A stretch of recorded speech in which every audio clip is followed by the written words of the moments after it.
and there was actually a HARP 1, but nobody noticed. But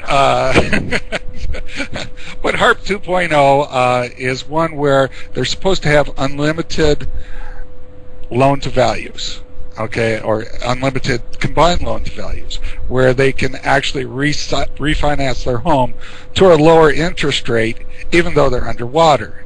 And this is actually supposed to ease it in better parts to a loan modification. Does it work?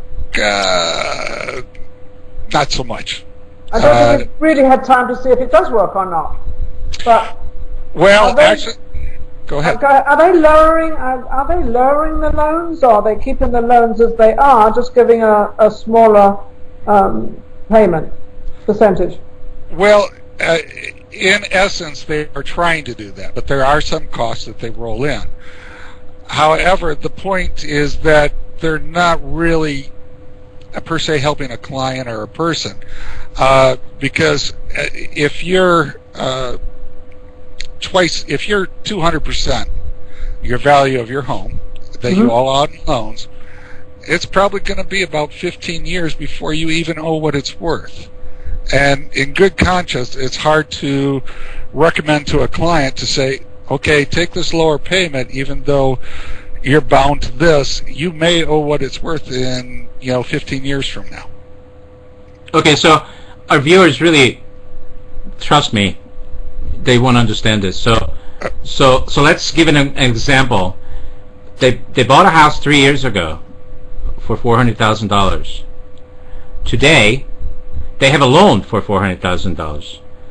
Today, the house is worth $200,000.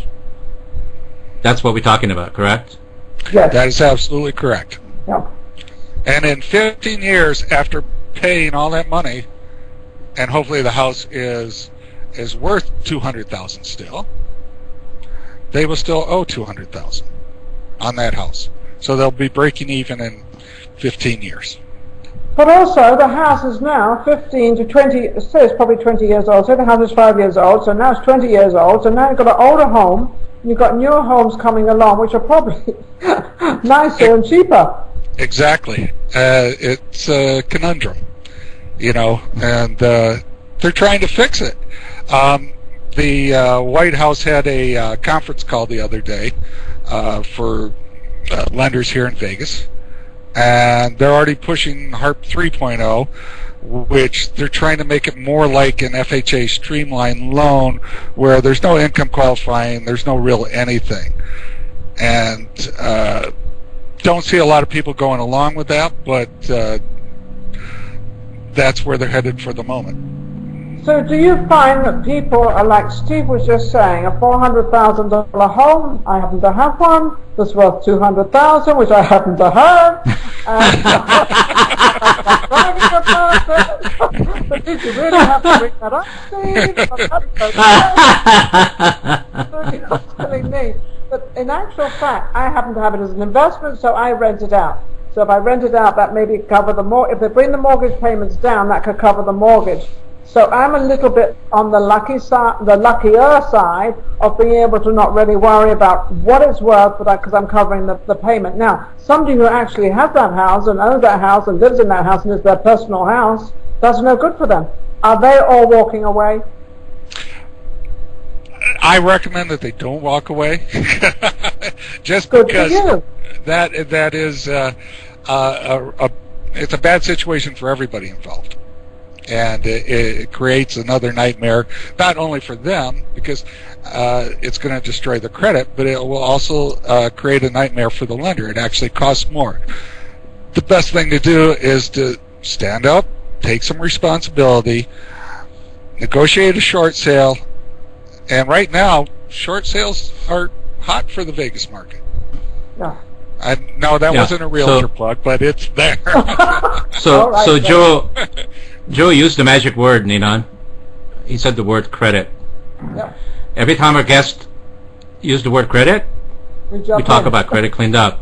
Oh, I thought I got $5 back. You get $35. You get $35. So Joe, you must know by now that Dina and I own a credit restoration business. So let's say that, let's pretend that you don't know nothing about us. Ask us some questions from a perspective of a mortgage broker. What would you like to know? All right. Well, here's a very real situation. Let's say a couple got divorced. You know, the economic times have occurred.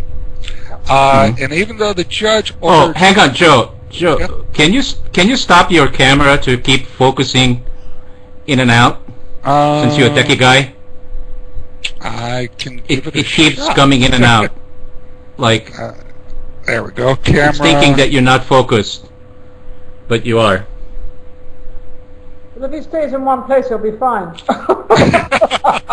Just don't move. Exactly. Joseph. Just stay right there. Steve, I don't know what button that is, to tell you the truth. You pressed the wrong okay, button. so I'm trying to turn it back on here.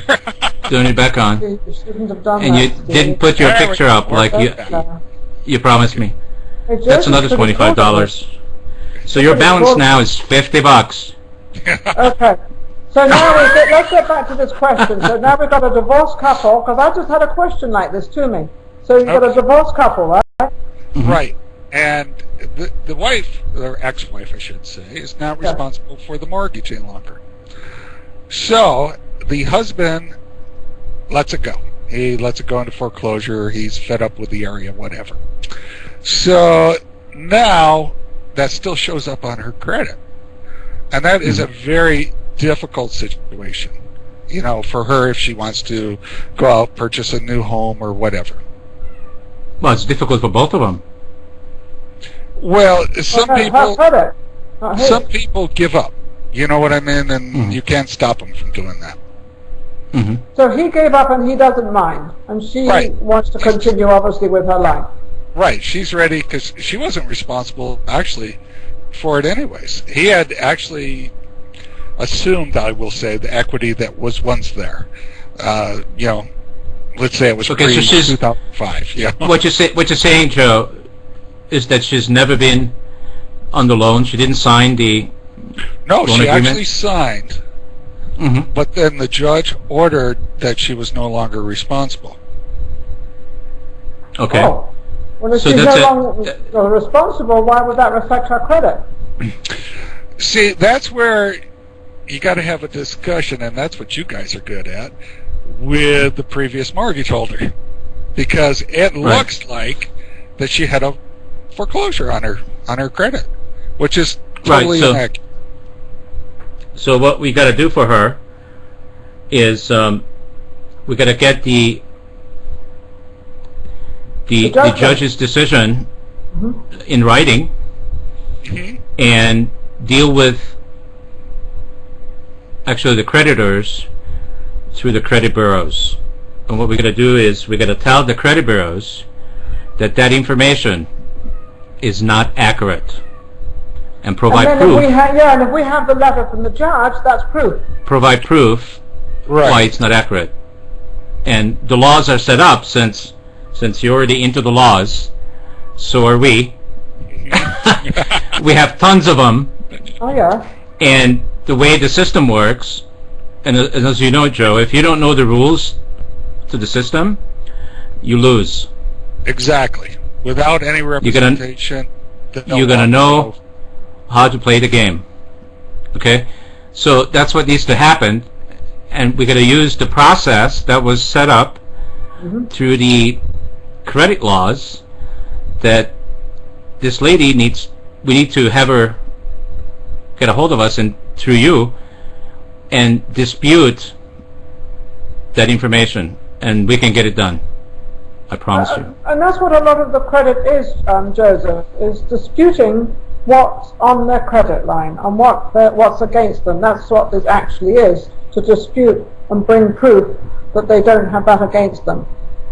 Yes, and I mean, I understand that part, but a lot of places in general, and I don't know if you, I'm sure you run into it, where especially the out-of-state collection agencies tend to ignore the clients and the people that, and the laws, really. I've heard some... Well, that's even better, Joe. Yeah. Because if they ignore it, that works to our advantage and to the client's advantage, to the consumer's advantage. Because if they ignore it, the credit reporting agencies, by law, have to take it off. And that's where we kind of come in with how we do ours. It's by law, by nothing else. It's not by hearsay of anybody else. It's by law. And if that's the law, that's what it is. If the creditor decides to ignore the request of the credit bureaus that they have to verify that information is correct, and the credit bureau is actually providing proof that the judge said she is not responsible, if they ignore that, then it's time for having that information come off from her credit, or it's a potential lawsuit. Right, and a lot of them seem to be pushing that way for some odd reason. I mean, if I was in their position, I would rather never step foot into a courtroom ever. Because a lot of times their research is less than accurate. Let's put it that way. Yes, because a lot of these credit companies that say they're going to readjust your credit and take care of it, actually a lot of them don't do what they say. So that's why you have to make sure you go to somebody credible to do this. Otherwise you can get yourself... It's the same as getting a mortgage modification. You go to the lawyer and they say, I'm sorry, they said, no, we can't do anything. And they probably didn't do any work. So you have to be very careful as to who you go to and to check them out and to make sure that they are, what you want and you trust them. It works the same way as mortgage brokers. Mm-hmm. In every industry, there is a percentage of the industry that you just can't trust and cannot do business with.